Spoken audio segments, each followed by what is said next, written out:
Mga boss, tangina, may malaking problema tayo. May kumakalat na sakit sa atin ngayon. Addiction sa sugal. Di nyo ba pansin, lahat na lang nagpo-promote ng sugal? Artista, content creator, o sino ba yung mga artista na nagpo-promote niyan? Si Maine Mendoza, si Alden Richards, si Piolo Pascual. At noong nakaraan lang, nag-trending, putangina, pati si Nadine Lustre.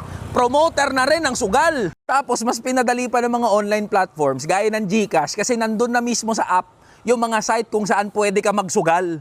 Okay, gets, choice ng individual kung magsusugal siya o hindi.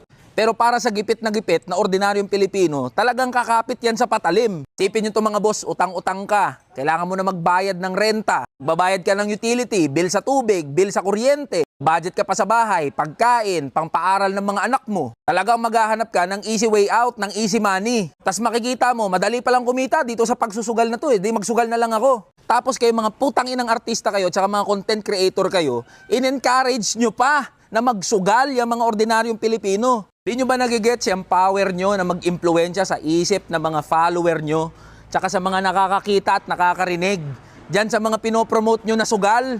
Mga boss, kasing lala na nga ng problema sa drugs. Yung problema natin ngayon sa sugal. Ilang buhay na nasira. Ilang pamilya na nagkahiwalay. Ilang appliances na ang naibenta o naisanla. Ilang kotse na naging motor at ilang motor na ang nahatak at ilang pangarap na ba ang nawasak dahil sa putang inang pagsusugal na yan. Kaya dapat imbestigahan ng mga taga-gobyerno yan eh. Bakit naging ganyan na lang katalamak yung online gambling? Tapos kasabay dapat niyan pag-usapan at alamin natin kung papaano mareregulate yung pagsusugal. Tapos dapat panagutin natin lahat ng nasa likod niyan eh. Kabilang na lahat ng promotor ng online gambling. Mga boss, this should be a national concern. Kailangan at dapat nating pag-usapan itong problema sa online gambling.